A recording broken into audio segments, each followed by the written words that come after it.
Eclesiastés capítulo 12, verso 1, verso 2. Dice la palabra: acuérdate de tu Creador en los días de tu juventud, antes que vengan los días malos y lleguen los años en los cuales digas: no tengo en ellos contentamiento.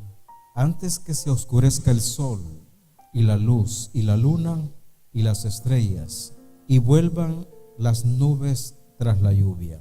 El verso 3: cuando temblarán los guardas de la casa y se encorvarán los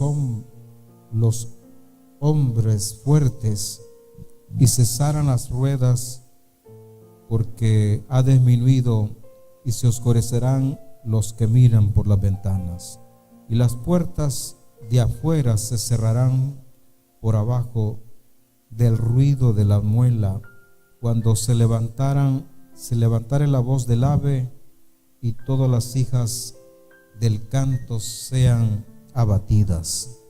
Cuando también temerán de lo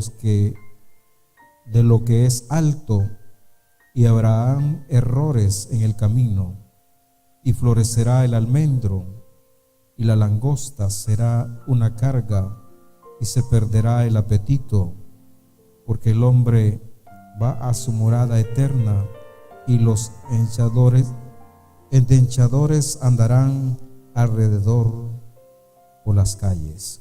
Pensando en este pasaje, pocas personas, decíamos el domingo anterior, no el que pasó, sino el anterior, pocas personas de los que ya formamos parte del cristianismo vivimos pendiente del Señor, pendiente de los acontecimientos, pendiente de las necesidades de su obra, pendiente de los proyectos de evangelización al mundo.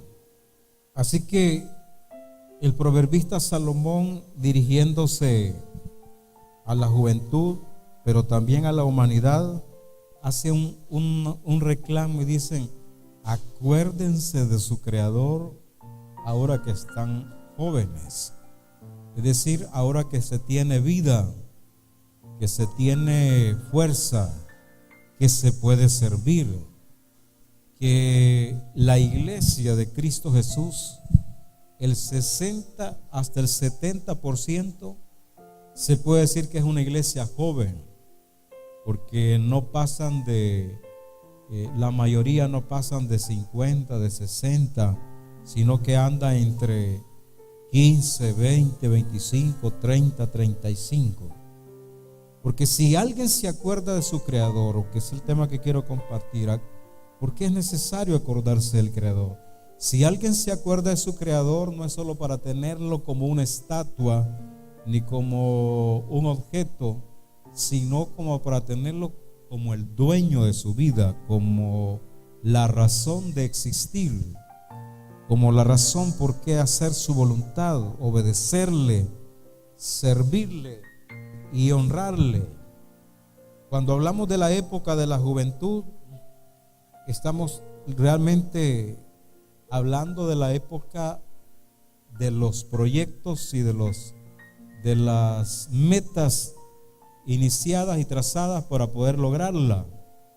Alguien ha dicho que cuando uno ya llega a 40 y a 50 y no logró lo que se deseaba lograr, ese ministerio, esa profesión, esa casa, ese carro, ese trabajo, como que de ahí para allá como que se nos complica más.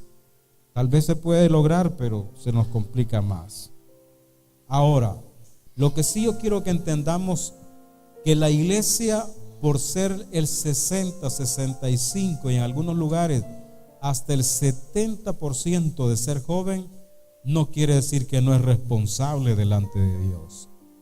La juventud, al igual que la que forma parte de la iglesia cristiana, es una edad de responsabilidad.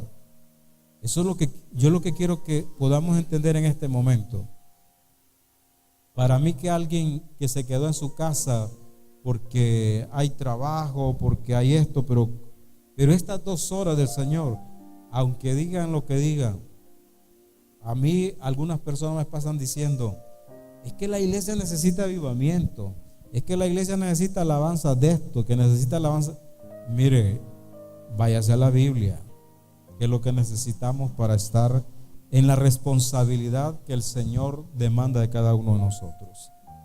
Así que una iglesia como nosotros, o una familia, o una persona joven, tiene una responsabilidad. Y esa responsabilidad lo va a llevar a vivir una vida de consagración, de dedicación. Y yo no sé qué es lo que el Señor va a hacer con usted y conmigo, que estamos esforzándonos para vivir de acuerdo a la palabra de Dios. Porque si hay algo en que yo nunca he estado de acuerdo en la vida del ser humano, es solamente alimentar las emociones y vivir de emotividad nada más y sin convicciones. Porque lo que a usted lo va a hacer tener estabilidad en la vida es tener convicciones.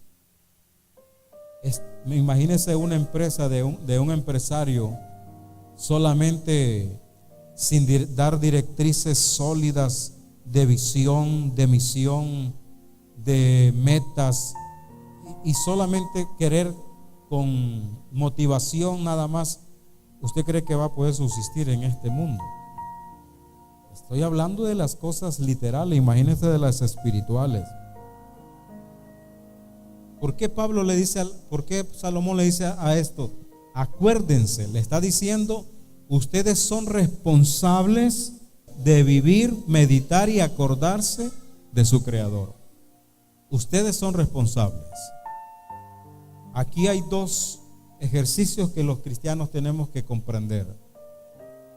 Una iglesia se extiende y se moviliza cuando sus padres mueven a sus hijos a Cristo y cuando los líderes mueven a sus discípulos a Cristo. Eso lo tenemos que tener con mucha conciencia y razón. Me llama la atención cuando uno ve la responsabilidad en la vida de los seres humanos a quien nosotros conocemos como los hebreos. Los hebreos a los 12 años, a los 13, les están haciendo una evaluación a sus hijos para ver cuánto han aprendido de la vida, de Dios, de su palabra y de sus responsabilidades. Y se lo voy a mostrar. Dice la palabra del Señor en Lucas capítulo 2, desde el verso 40 en adelante. Ahí aparece una historia que María y José se fueron a una fiesta a Jerusalén, y Jesús ya tenía la edad de los 12 años aproximadamente, y no le hicieron, y los padres tenían que, además de la fiesta, tenían que llevarlo a la iglesia a que le hicieran la evaluación. Pero María y José se interesaron más en la fiesta y se olvidaron que a Jesús tenían que llevarlo a los escribas y a los fariseos, a los sacerdotes, para que lo evaluaran, le preguntaran. Pero como José y María no lo llevaron, entonces Jesús se regresó. ¿Y a dónde? Cuando María y José se dieron cuenta que no estaba y se regresaron, ¿a dónde encontraron al maestro o a Jesús? En el templo, con los escribas y los fariseos, con los sacerdotes. Y no solamente les contestaba las preguntas, sino que también les preguntaba a ellos, porque él sabía la responsabilidad. Usted y yo como cristianos sabemos la responsabilidad que tenemos. Mire, este mundo no está fácil. Ahora, lo que sí el hermano tiene razón, porque está ya profetizado que van a haber hambres, pero dice que van a haber también enfermedades. Imagínense nosotros cómo hemos pasado esta semana. Y lo más difícil es que uno vea a una familia con conjuntivitis, vea a otra. Y hablo con alguien, me invitaban mañana, me invitaban a un cumpleaños. Y le escribí al pastor, le digo, no, al pastor Milán, a la esposa, no creo, yo no creo que esté bien para andar en un cumpleaños, le digo. Y me dice la pastora Lourdes, a nosotros nos pegó también acá. Y por allá también les pega. Y imagínense qué problema. Pero eso no es nada, porque puede controlarse. Pero ya está profetizado que habrán enfermedades, terremotos. Uno está tranquilo aquí, debe darle gracias a Dios. Pero hoy en la tarde estaba viendo yo un ratito un reportaje de CNN donde la alcaldesa de San Juan, Puerto Rico, le estaba reclamando al presidente de Estados Unidos y llorando por la situación en que están. Imagínense que Puerto Rico es como un departamento de Estados Unidos. ¿Cómo podía ser eso? Ya deberían de haber, yo creo que ya deberían de haber estado ahí, de haber resuelto el problema de energía y que no sé qué, pero no han podido porque no es fácil.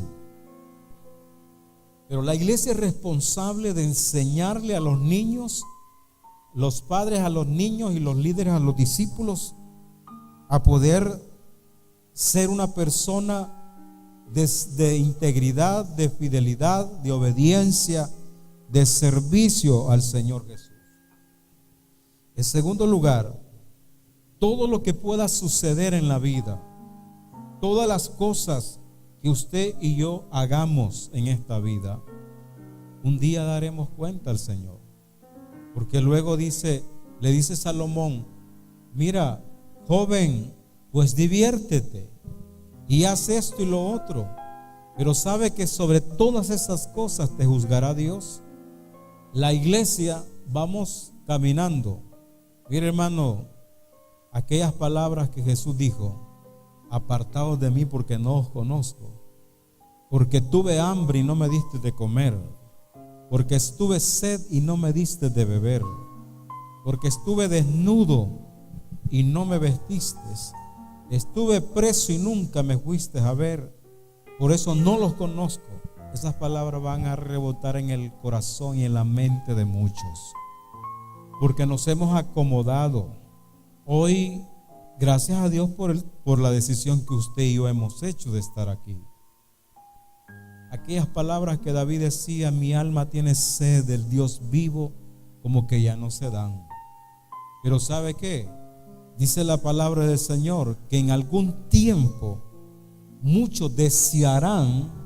algunos desearán estar en la presencia de Dios y ya no van a poder. Y eso va a ser entonces lo difícil. Hay algo que usted y yo tenemos que considerar, a quien Dios llama inmortal, y es el alma. La Biblia dice que el alma que pecare, esa morirá. Pero algunos creen que pecado solamente es el adulterio, la fornicación, el asesinato. No, pecado aún, dijo Samuel, que dejar de orar para él ya era pecado. Por eso es que usted y yo todos somos pecadores, porque muchos no estamos haciendo. Mire, algunos quisieran que tuviéramos todos aquí adentro haciendo eventos para nosotros nada más, pero no estamos pensando en los que están necesitados afuera. Yo cuando hablo con los músicos les digo: cuando ustedes cantan, ¿en quién están pensando? Mire que hay muchas iglesias que buscan cantos que a la gente le gusta, pero no se preguntan si le gustan a Dios. Que hay muchos que cantan porque a algunos les gusta ese canto, porque les trae regocijo, porque les trae pero ¿para quién cantamos nosotros? No es para Dios. O sea, todas esas cosas que nosotros estamos haciendo hoy, dice la palabra de Dios que un día vamos a dar cuenta delante de Él. Por eso es que lo más que usted y yo nos podamos apegar, no digo que seamos perfectos, porque no somos perfectos, pero lo más que usted, su alma y su espíritu y sus intenciones y su devoción, su alabanza, su adoración, se apegue, su servicio, su predicación, se apegue a la voluntad de la palabra de Dios, hagámoslo, porque eso nos va a dar los mejores resultados en la vida. Y en tercer lugar, el mundo tiene planes de destruir a la humanidad. Pero Dios le dice, acuérdense. ¿Qué quiere decir? Que cuando nos acordamos de Él, entonces estamos protegidos, tenemos protección. ¿Cuántos de los que estamos aquí nos sentimos seguros en las manos de Dios? Es probable que muchos de ustedes o yo mismo, si no hubiéramos llegado a Cristo, algunos de nosotros ya no viviéramos. Es probable, porque el mundo busca destruir a la humanidad, al niño, al joven, al adulto, al anciano, a los matrimonios. Pero eso es lo que el mundo busca. Hoy el problema que tenemos, las modas, lo común en toda la sociedad, marcan la pauta. Mire, como que no hemos cambiado nada la iglesia y la sociedad misma, porque allá en una ciudad americana se miró una moda de vestuario, de esto y de lo otro, y ya lo traen para acá. La iglesia solo van a otra congregación o miran a otra congregación que hacen esto y lo otro y ya lo quieren hacer también. O sea que estamos siguiendo modas y no conceptos. ¿Usted se ha dado cuenta de eso? Y que Dios nos guarde a nosotros, que Dios nos libre. Mire, el comportamiento que usted y yo debemos de seguir tiene que ser el comportamiento que Dios nos enseña en su palabra. Porque si nos apartamos de esa línea, entonces nuestra mirada no está en el Creador, nuestro pensamiento no está en el Creador, nuestro corazón no está en el Creador. El Creador debería de ser el centro de todo para nuestras vidas, para la familia, para el liderazgo, para la alabanza, para la predicación. Dios debe de ser el centro de todo, porque de lo contrario, entonces tenemos problemas. Y por último, en cuarto lugar, recuerda que las malas decisiones traen malas consecuencias. En Apocalipsis nosotros encontramos el mensaje de Cristo a 7 iglesias. ¿Cuántos de ustedes han estudiado el mensaje de Cristo a las 7 iglesias de Asia? ¿Usted se ha dado cuenta de todo el reclamo que el Señor le hace a las 7 iglesias de Asia? ¿Cuántos han leído, han estudiado el mensaje de reclamo que Dios le hace a las 7 iglesias de Asia? Mire, cuando usted mira ese mensaje, yo no sé a cuántos el Señor le está reclamando en este tiempo. A uno le dice: tú has permitido que entre la doctrina de los nicolaitas. Tú has permitido que entre la doctrina de Jezabel. Tú dices que eres rico, pero eres pobre. Tú dices que me amas, pero es mentira porque has perdido el primer amor. Y empiezan los reclamos.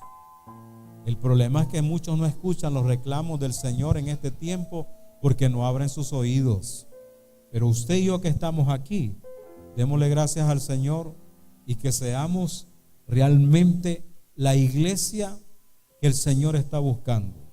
No nos declaremos la iglesia perfecta, porque con solo que usted no se dedique a orar, ya tenemos problemas.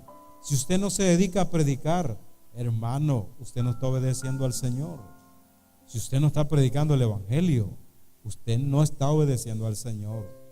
Diga lo que usted diga, usted tiene que ponerse en obediencia ahí a lo que el Señor dice. Vayan y hagan discípulos, prediquen el evangelio a toda criatura. ¿Y quién es usted y soy yo para no obedecer esa orden? Pero ¿y cuántos estamos aquí que no lo obedecemos? O en la iglesia no lo obedecemos.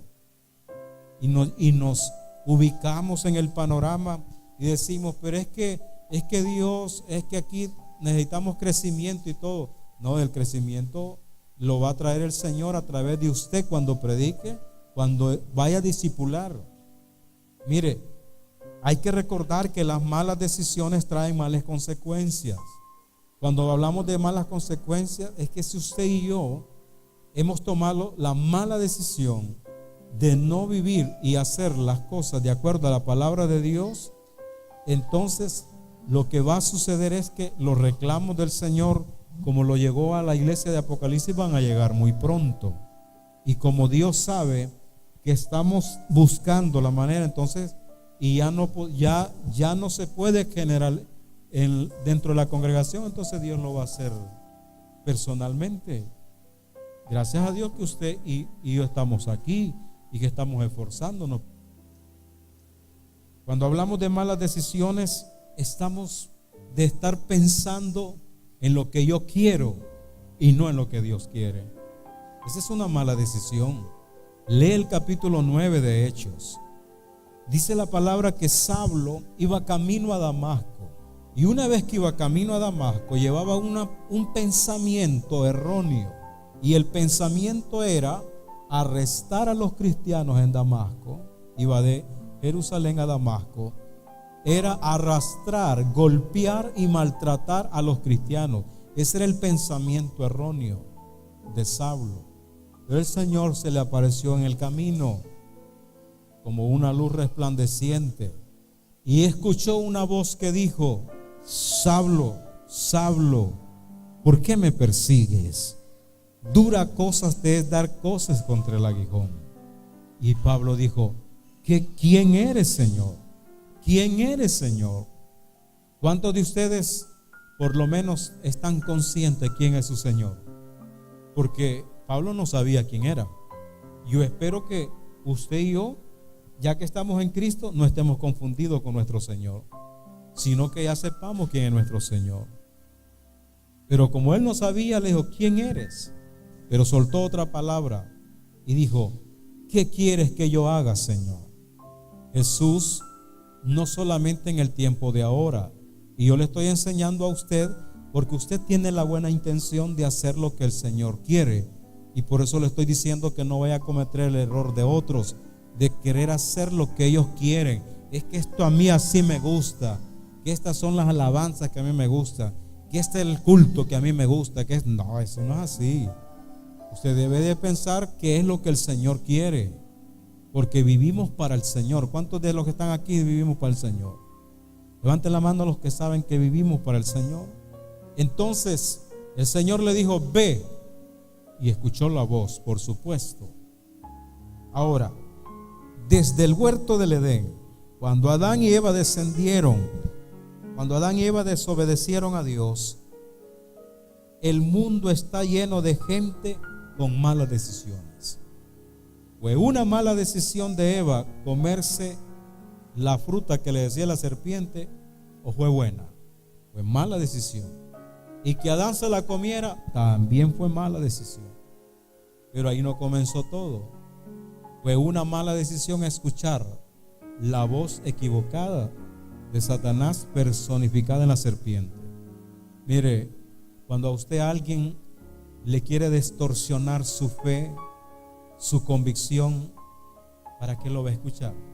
No lo escuche.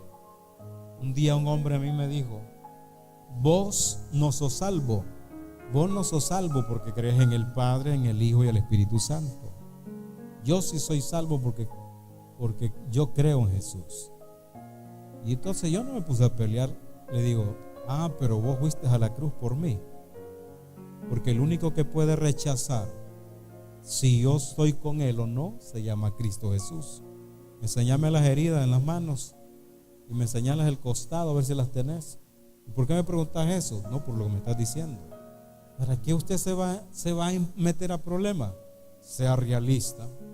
Incluso se lo puedo decir con toda franqueza: hay muchos programas de televisión y radio que tienen confundido a un montón de gente evangélicos en el mundo. Pero ¿sabe qué puedo decirle? Usted sea inteligente para que va a escuchar a alguien que lo va a distorsionar su fe, que va a desviar su atención de Jesús. Eva cometió el error y Adán de escuchar la serpiente y los metió a una confusión que sabe dónde fueron a terminar: afuera del huerto del Edén. Afuera del huerto del Edén. Vivir en el huerto del Edén era la felicidad más grande, y fueron a terminar en la desgracia de vivir fuera del huerto del Edén, porque realmente empezaron a escuchar voces como estas. Lo que pasa es que el día que ustedes coman, lo que pasa es que Dios sabe que el día que ustedes coman de esta fruta van a ser como Dios. Y ahí empezó la batalla. Fue una mala decisión, le trajo malas consecuencias, y usted y yo tenemos que ser conscientes. 3 cosas y finalizo aquí. Este pasaje a usted y a mí nos enseña que uno puede hacer lo que quiera, pero va a recibir el pago de esa decisión, de lo que uno quiere. Ese es el detalle. Usted puede hacer lo que quiera, pero no es lo que Dios quiere. Entonces es preferible obedecer y someterse al Señor. Es preferible. Y el apóstol Pablo dijo: porque lo que yo hago, lo que yo quiero, no lo hago. Y dijo Pablo: todo me es lícito, pero no todo conviene. Todo me es lícito, pero no todo edifica. Entonces hay cosas que usted y yo parece que quisiéramos, pero no es lo que Dios quiere. Entonces, lo mejor es que usted y yo hagamos lo que el Señor demanda. Dios es el que juzga según como uno escogió ser en esta vida. Dios juzga, va a juzgarnos de acuerdo a lo que nosotros decidimos. Mire, la Biblia es el manual de vida. ¿A cuánto le gusta leer la Biblia? La Biblia es el manual de vida, y ahí a usted ya le dice qué tiene que hacer por la mañana, qué tiene que hacer por la mediodía, qué tiene que hacer por la tarde, qué tiene que hacer por la noche. La Biblia a usted le dice que tiene que comer, que tiene que beber. La Biblia a usted le dice cómo debe de amar a su esposo, cómo debe de amar a su esposa, cómo debe de amar a sus hijos, cómo debe de amar a sus padres, cómo debe de caminar como ciudadano en este mundo. La Biblia a usted le dice cómo tiene que obedecerle a Él para llevar a cabo la gran comisión, cómo tiene que amar a sus hermanos en la fe, cuánto tiene que orar, cuánto tiene que ayunar. La Biblia a usted le dice todo. O sea, ese es el manual de vida. Pero usted y yo tenemos que someternos a eso. ¿O acaso usted piensa que Dios se equivocó al decirle que un hombre debe de amar a su mujer hasta que la muerte lo separe? Que el hombre debe de amar y respetar a su mujer, que la mujer debe de amar y respetar a su marido, que los hijos deben de amar y respetar a sus padres. Dios no se ha equivocado. Cuando Dios dice a los hijos que el mandamiento con promesa es honrar a padre y madre para que tus días sean alargados, ¿usted cree que Dios está equivocado con eso? No está equivocado, porque Él es el diseñador de la vida. Él no se puede equivocar. Dios determinará dónde los seres humanos pasarán la eternidad, si con Él o en el infierno. Pero Dios lo va a determinar, no porque Dios dijo: yo quiero que este sea salvo, que este se vaya al infierno. No, Dios no ha dicho eso. Dios lo va a determinar por las acciones y las decisiones que cada ser humano tomó en esta tierra.